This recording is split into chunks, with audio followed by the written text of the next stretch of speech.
Today from Bestway, we're actually going to bring the Flowclear. Now this is pretty simple to open. This is all made of silicone right here. If you guys notice, you can put the tablet, you could grab the tablets with your actual fingers in here and put them in there. That's a plus, if you guys can see that. So we do have a couple of chlorine. You don't want to end up touching your eyes after or anything like that. You want to make sure you can put up to 3 tablets in here and then just lock it in and set it up. So let's go ahead and do that. A chlorine tablet in here. Here's one, if you guys can see that. I like that, that's a plus. Put it in there. Grab another one. We're gonna put 2 of them in here. We could do 1 or 2, it's up to you. Here's the other one. Throw one in there. Throw it in there. Once you're set up, there's a lock area here. It tells you how to lock it, right?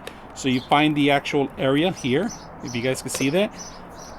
Make sure it's in there, come break it, and then lock it in, and that's it. So make sure both sides are completely locked and it floats in there. So let's go ahead and throw this in the water. You got to open these up too, so you got to make sure that these are open sideways. You guys can see the filters. All right, now it's going to activate.